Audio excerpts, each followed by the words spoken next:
Hello students. जैसा कि आप अपने मोबाइल की स्क्रीन पर देख पा रहे हैं, this is English speaking course. English speaking में आज हम बेहद ही इम्पोर्टेंट इंग्लिश के एक पैटर्न को जानेंगे। और जैसा आप देख पा रहे हैं कि सिंपल टिप्स, यस, ग्रामेटिकल कुछ सिंपल टिप्स हैं जिनके बारे में आज हम बात करेंगे। और इनका अभ्यास करने से आप इंग्लिश स्पीकिंग अच्छे से करना सीख पाएंगे। मैंने पहले भी आपको बताया है, इंग्लिश स्पीकिंग का ये गारंटीड कोर्स है। यदि आप पूरे पैटर्न को, पूरे नियमों को फॉलो करते हैं, सारे वीडियोस आप कंटिन्यूअस देखते हैं, पूरे वीडियोस अगर आप देखते हैं, तो इंग्लिश स्पीकिंग का ये गारंटीड कोर्स है और आप बहुत अच्छे से बेअटक इंग्लिश बोलने में सक्षम हो पाएंगे। तो आज हम सबसे पहले देखेंगे use of can. This is modal verb है। सो आज हम इनमें कैन का प्रयोग करके देखेंगे कि कैन का प्रयोग करके हम कैसे इंग्लिश स्पीकिंग के टेक्निक को जान पाए, कैसे उस तकनीक को समझ पाए कि इंग्लिश कैसे बोली जाए, इंग्लिश बोलना कैसे सरलता से सीखा जाए। तो today we going to use that is can.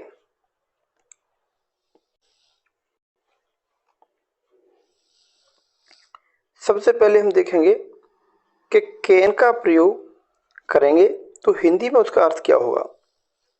Can का हिंदी में अर्थ होता है सकता है, सकती है, सकते हैं। और सबसे इम्पोर्टेंट बात है कि कैन का यूज जब करेंगे तो उस सेंटेंस में सामर्थ्य, क्षमता बताने के लिए यूज किया जाएगा। कैन का यूज हम तब करते हैं जब सामर्थ्य या क्षमता के बारे में बात की जाए। तो इसके बारे में मॉडल्स पर बेस्ड मैंने एक कंप्लीट वीडियो बनाया है, सेपरेट वीडियो बनाया है इंग्लिश ग्रामर का, जिसको आप जरूर देखें ताकि आज के वीडियो के बेसिक्स आपको जानकारी हो जाए कि कैन का यूज एक्चुअली हम करते कब हैं। तो हिंदी के सेंटेंस हम देखेंगे कि लास्ट में लिखा हुआ सकता है, सकती है, सकते हैं। और उस सेंटेंस का अगर हम भाव को समझें तो उसमें सामर्थ्य, क्षमता बताई जा रही होगी। तो ऐसी कंडीशन में हम उस कैन का यूज करके सेंटेंस को इंग्लिश में ट्रांसलेट करेंगे और बोलने का अभ्यास करेंगे। थोड़ा मैं इसके ग्रामेटिकल फैक्ट्स के बारे में बता देता हूं। कोई भी सेंटेंस तीन प्रकार का होता है, एक अफर्मेटिव, नेगेटिव और इंटरोगेटिव। सबसे पहले हम देखेंगे ये सेंटेंस अफर्मेटिव होगा तो कैन का यूज करते समय उसका क्या पैटर्न होगा। सबसे पहले हम देखेंगे अगर कैन का यूज करेंगे अफर्मेटिव सेंटेंस में, सबसे पहले सब्जेक्ट लगाएंगे, उसके बाद कैन, मेन वर्ब की फर्स्ट फॉर्म लगाएंगे उसके बाद, और उसके बाद ऑब्जेक्ट। इस प्रकार से हम देखेंगे। एक एग्जाम्पल को भी देख लेते हैं। सबसे पहले लिखा है I can speak English, this is an example. यदि हम दूसरे सेंटेंस को देखें, दूसरे एग्जाम्पल को देखें, दिस इज सेकेंड वन, लिखा है you can speak English, you can speak English, this is the second example. इस प्रकार से हमने देखा कि अफर्मेटिव सेंटेंस को कैन का यूज करके ये हम बनाना चाहेंगे तो pattern would be like this. इस प्रकार का एक पैटर्न फॉलो करना होगा। इसी प्रकार से हम देखते हैं नेगेटिव सेंटेंस को। ये नेगेटिव सेंटेंस बनाना हो कैन का यूज करके तो इसका स्ट्रक्चर क्या होगा। It would be subject, can not, main verb की फर्स्ट फॉर्म और देन ऑब्जेक्ट। तो इस पैटर्न को फॉलो करते हुए एक नेगेटिव सेंटेंस बना के देखते हैं। This is an example, Deepak can not swim in the river. तो इन सेंटेंसों को पढ़ने के बाद आप समझ पा रहे होंगे कि इनमें सामर्थ्य और क्षमता को बताया जा रहा है। नेगेटिव में भी सामर्थ्य बताई जा रही है कि Deepak can not swim in the river, Deepak नदी में नहीं तैर सकता है। और अफर्मेटिव सेंटेंस की बात करें, आई कैन स्पीक इंग्लिश, यानी मैं अंग्रेजी बोल सकता हूँ। यहाँ मेरी क्षमता या सामर्थ्य को बताया जा रहा है। दूसरे एग्जाम्पल जो अफर्मेटिव का है, you can speak English, it means आप अंग्रेजी बोल सकते हैं। यहाँ फिर से सामर्थ्य की बात की गई है। तो इस प्रकार से हम देखते हैं कि जब सामर्थ्य बताई जा रही हो, क्षमता बताने का काम किया जा रहा हो और हिंदी में सत्ता शक्ति का सेंस आ रहा हो, तो नो डाउट हम कैन मॉडल का यूज करके सेंटेंस को बनाएंगे। यदि हम इंटरोगेटिव सेंटेंस की बात करें तो ये इंटरोगेटिव सेंटेंस आप देख पा रहे हैं, इंटरोगेटिव सेंटेंस दो प्रकार के होते हैं। नंबर वन आप देख रहे हैं हेल्पिंग वर्ब से स्टार्ट होने वाला कैन, सब्जेक्ट, मेन वर्ब की फर्स्ट फॉर्म और उसके बाद ऑब्जेक्ट। तो इस प्रकार का एक सेंटेंस इंटरोगेटिव होगा जिसमें कैन मॉडल को सबसे पहले सब्जेक्ट से आगे उसका यूज करेंगे। और इस पर बेस्ड एक सेंटेंस को भी देख लेते हैं, एक एग्जांपल को देख लेते हैं। This is can you speak English fluently. This is an example based on this structure. So यदि आप दूसरे तरीके को इंटरोगेटिव सेंटेंस देखें तो दूसरे प्रकार का इंटरोगेटिव सेंटेंस होता है जिसमें WH वर्ड का यूज सबसे आगे होता है और स्ट्रक्चर होता है WH वर्ड प्लस कैन, उसके बाद सब्जेक्ट, फिर मेन वर्ब की फर्स्ट फॉर्म और उसके बाद ऑब्जेक्ट होता है। तो इस प्रकार के पैटर्न का हम फॉलो करेंगे और देखेंगे कि एक एग्जाम्पल इसका किस प्रकार से एग्जाम्पल हो सकता है। तो एग्जाम्पल की बात करें, what can you lift. This is an example west starts with WH word.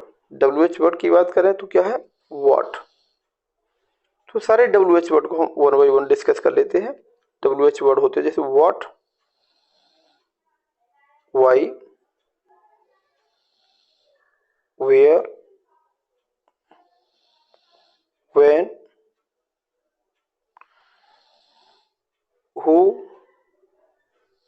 whom। इस प्रकार के जो WH वर्ड्स हैं इनका हम यूज करके सेंटेंस को बनाएंगे। एक एग्जांपल और देखते हैं जिसमें WH वर्ड का यूज किया गया है। This is why can you not buy a book. This is again use of modal can. This is modal can का यूज हमने किया है और दूसरा मॉडल हम देख सकते हैं ये कैन का यहाँ यूज किया है। तो इस प्रकार से हम कैन का यूज करके अफर्मेटिव, नेगेटिव और इंटरोगेटिव तीनों प्रकार के सेंटेंस के बारे में समझ चुके हैं। अब आज की एक्सरसाइज को शुरू करेंगे। इस एक्सरसाइज को हम मेरे साथ बोलेंगे और बार बार जब इस एक्सरसाइज का यूज करेंगे तो हम बोलने की धीरे धीरे एक जो टेक्निक है उसको सीखेंगे। इसके बाद जब वीडियो कंप्लीट होगा मैं एक्सरसाइज करा दूंगा, उसके बाद आपको सलाह दी जाएगी कि आप ऐसी एक्सरसाइज छोटे छोटे सेंटेंसों में आप बनाएं और उनको बनाने की तरकीब भी मैं बताऊंगा। तो आइए जानते हैं सबसे पहले आज की एक्सरसाइज जिसमें हम कैन का यूज करेंगे और प्रत्येक सेंटेंस को हम मेरे साथ रिपीट करते रहेंगे। So this is exercise based on using model can. यह हम कैन का यूज करके इस एक्सरसाइज को जानेंगे।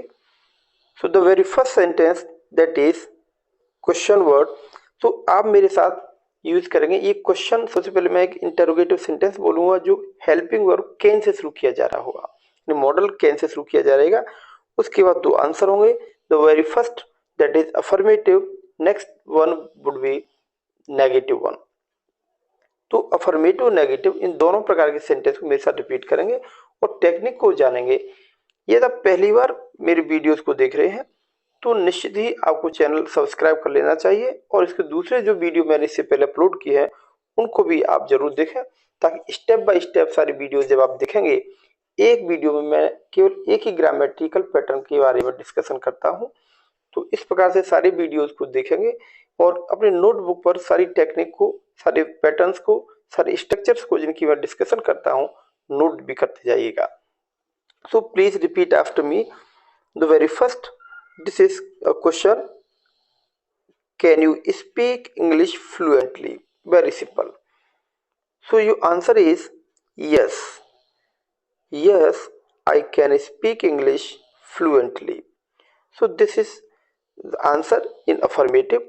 But if I talk about negative answer जो हेल्पिंग वर्ब से शुरू होते हैं उनको हम नो से आंसर देंगे। So answer is no, I can not speak English fluently. This is negative answer. But if I talk about next question, this is, can you read English magazine fluently? This is question, but the answer of this question is yes, I can read English magazine fluently. So this is affirmative answer. But if I talk about negative answer, your answer is no, I cannot read English magazine fluently. तो इस प्रकार से हमने देखा, दो question मैंने अभी बोले, दोनों क्वेश्चनों के साथ साथ मैंने दो आंसर, एक अफर्मेटिव और एक नेगेटिव। तो इस प्रकार से आप मेरे साथ रिपीट करते रहेंगे। आइए देखते हैं कुछ और क्वेश्चंस को भी। Question 3, this says, can you run a race? This is answer question, can you run a race? क्या आप एक दौड़ दौड़ सकते हैं? You answer is yes, I can run a race. This is your affirmative answer. But the negative answer, that is no, I cannot run a race. This is your negative answer. Next question. This is question number 4. So can you win the game? Yes, this is again, ये आपकी सामर्थ्य क्षमता को बताया जा रहा है। Can you win the game?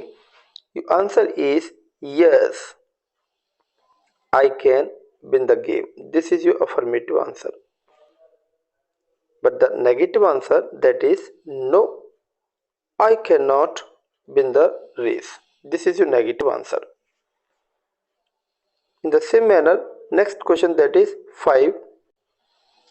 Question 5 says, can you read and write in English? Can you read and write in English? The very first answer, that is affirmative, you see is yes, I can read and write in English. This is affirmative answer. But negative answer, if I talk about, this is negative answer, and answer says no, I cannot read and write in English. This is negative answer. In the same manner, if I talk about next question, that is question number 6, can you drive a car? This is your question, but answer to this question, that is affirmative, you can say yes, I can drive a car. This is your affirmative answer. In the same pattern, that is negative one, no, I cannot drive a car. This is negative answer. In the same pattern, question 7 says, can you lift the heavy box? This is your question, but answer to this question, that is yes, I can lift the heavy box. This is affirmative answer. In the same pattern, if I talk about negative answer, that is no, I cannot lift the heavy box. This is negative answer. So you please keep on repeating after me, and after completing the video, you just make some more questions like this and answer them both in affirmative, and next one is negative. So you please keep on repeating after me. Question number 8, it says, can you hunt a lion? क्या आप एक शेर की शिकार कर सकते हैं? You answer, that is affirmative, yes, yes, I can hunt a lion. This is your affirmative answer. In the same pattern, following same pattern, I can say in negative, no, I cannot hunt a lion. This is negative answer. The next question, that is 9, it says, Can you draw a picture? Answer to this question, you just judge, you have guessed, yes, I can draw a picture. This is affirmative answer. But the next, that is negative, no, I cannot draw a picture. This is negative one. So dear student, one thing is always uh, that is difficulty in front of you, that is how to make questions. Question कैसे बनाएं? English speaking की सबसे बड़ी जो समस्या है वो question बनाने की है। यदि आप क्वेश्चन बनाना सीख जाएंगे तो आंसर बड़ी इजीली से दे सकते हैं। So just follow my trick, my pattern, and you just come to know how to make questions. Question 10, it says, can you clean your clothes? This is question. But answer to this question, they are affirmative and negative. Answer to this question, that is, yes, I can clean my clothes. This is the answer.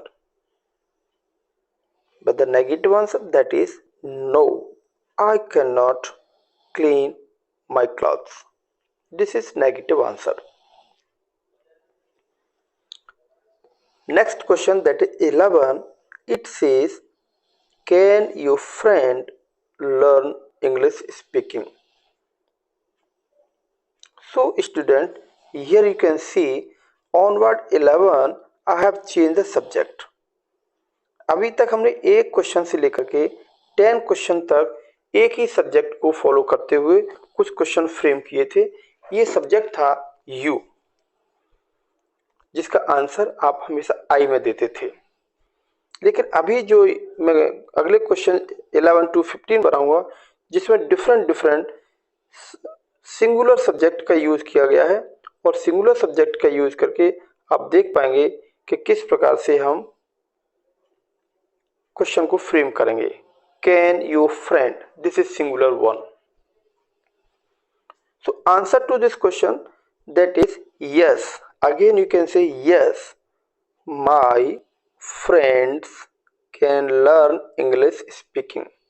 Yes, my friend can learn English speaking very well. Okay, but the negative answer, if I talk negative answer, this is no, my friend cannot learn English speaking.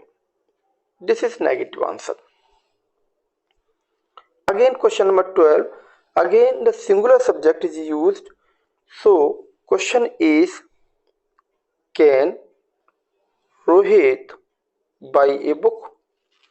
This is again interrogative, this is again question, but the answer to this given question, this is yes, Rohit can buy a book. This is affirmative answer.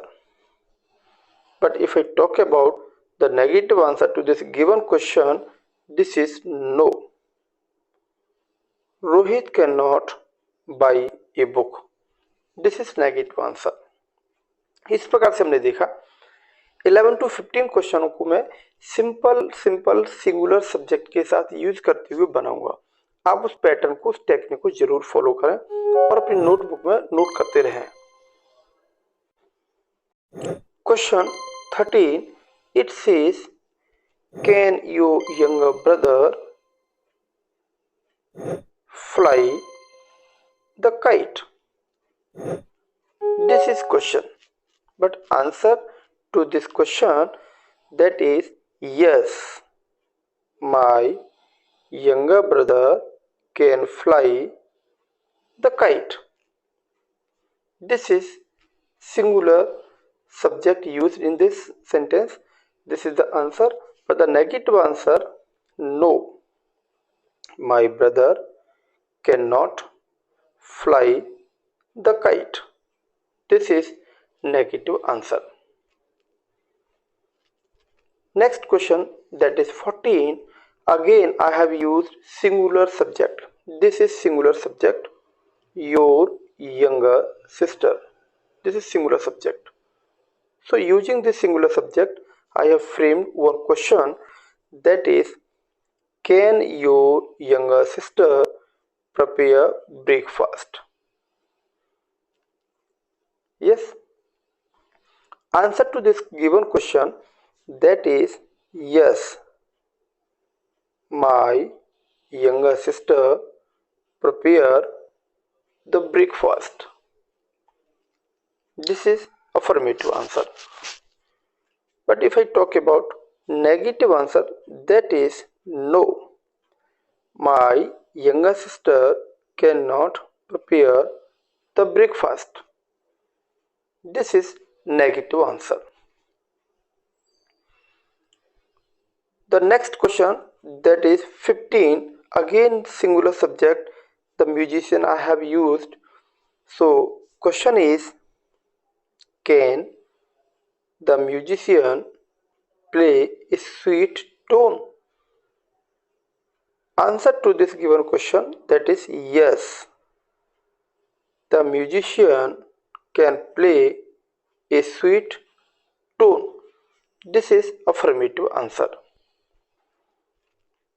But if I talk about negative answer, that is no.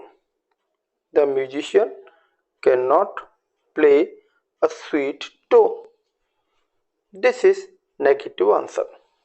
So student, 11 to 15, as I told you, singular subject has been used, but onward 15 to 20, I will use WH word. WH word, what, why, where, when, who, whom, etc. So the next question I am going to frame, I'll use these WH words. Let's move. Let us watch. This is question 16. This question starts with WH word what. So question is, what help can I do for you? This is, again I would say, what help can I do for you? Yes. Answer to this given question, that is, you can help me in English speaking. This is the answer to this given question. So if you ask question using WH word, as I told you, what, where, why, when, etc., answer would be like this. ऐसे WH word का use करके जब question आप बनाएंगे, तब answer yes no में नहीं देना है. आंसर आपको सिंपल देना है, जैसा कि मैंने अभी लिखा, what help can I do for you. इसका आंसर क्या होगा? You can help me in speaking English, या किसी और प्रकार से भी आप दे सकते हैं. But if I talk about negative answer, that is you can not help me in English speaking. This is your negative answer. The next question where I have used WH word why. Yes, this is WH word why. So this is a question, why can the farmer grow more wheat? This is the question.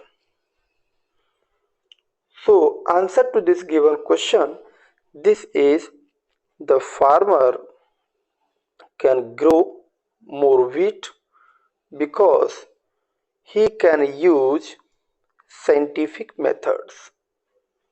This is the answer to this given question. WH word why से अगर कोई question पूछा जाएगा तो निश्चित ही आप because से उसका आंसर देंगे. इस प्रकार की टेक्निक के बारे में मैंने एक सेपरेट वीडियो भी बनाया है, उसकी लिंक डिस्क्रिप्शन में मैं डाल दूंगा कि WH वर्ड का यूज करके किस प्रकार से आंसर दिया जाए, उसके बारे में मैंने डिटेल से डिस्कशन किया है. आप उस वीडियो को जरूर देखें. The negative answer to this question, that is, the farmer can not grow more wheat because he can not use scientific methods. Again, simple using because question is begins with why. Question why से शुरू है, answer आपको because से ही देना होगा। इस प्रकार से 17 क्वेश्चंस को हमने देखा। इसके बाद हम 18, 19 और 20 क्वेश्चन को देखेंगे। उसके बाद एक एक्सरसाइज जो आपके लिए दी है उसको जरूर देखें, तो वीडियो कंप्लीट देखें। Question 18 it says, question starts with WH word who can make. Yes, WH word who is used, so who means कौन। Question is who can make a nation strong. एक देश को शक्तिशाली कौन बना सकता है। So answer to this given question that is it's people. It's people can make nation strong if they have good education. This is the answer. कभी भी WH वर्ड हु का यूज अगर हुआ है तो आंसर हु के स्थान पर ही लगाना है, हु की जगह पर।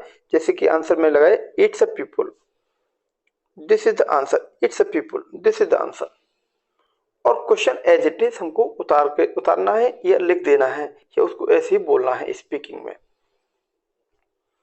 But the negative answer to this given question that is it's people can make a nation strong, cannot make nation strong if they don't have good education।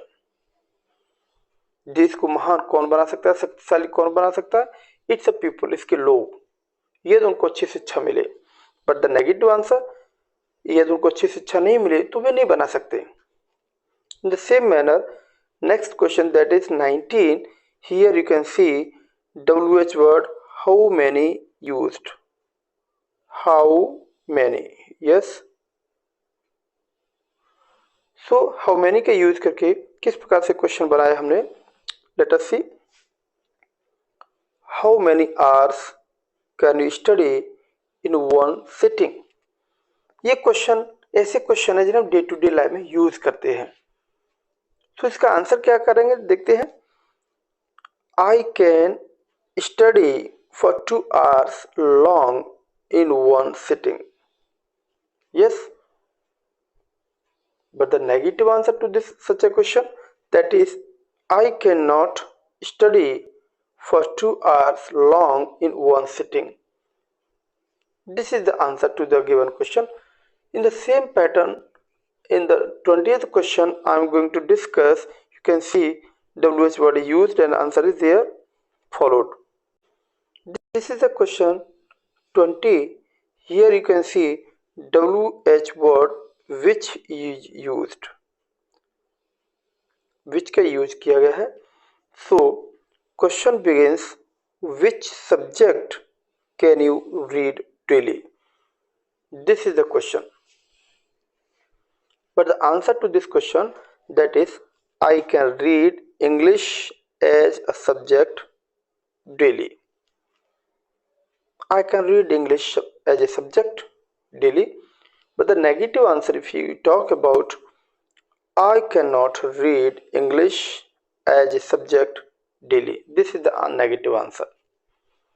So student, इस प्रकार से मैंने यहाँ 20 सेंटेंस 20 क्वेश्चन उनके 2 answer उनको मैंने बारी बारी से रिपीट किया है, जिनमें मैंने सिंगुलर सब्जेक्ट WH वर्ड्स और सब्जेक्ट यू का यूज करते हुए क्वेश्चंस को वेरियस डायमेंशन में बनाया है। अब मैं आपके लिए होम असाइनमेंट छोड़ रहा हूं। इस होम असाइनमेंट को आप करेंगे। दिस इज होम असाइनमेंट, ये आपका गृह कार्य है। इसको इसी पैटर्न का फॉलो करते हुए कैसे करना है, make exercise on your daily routine using modal auxiliary verb can. Can का यूज करके आप अपनी डेली रूटीन बेस्ड कुछ क्वेश्चंस और उनके 2 आंसर जरूर बनाएं। मल्टीपल टाइम उनका रिवीजन करें, रिपीट करें।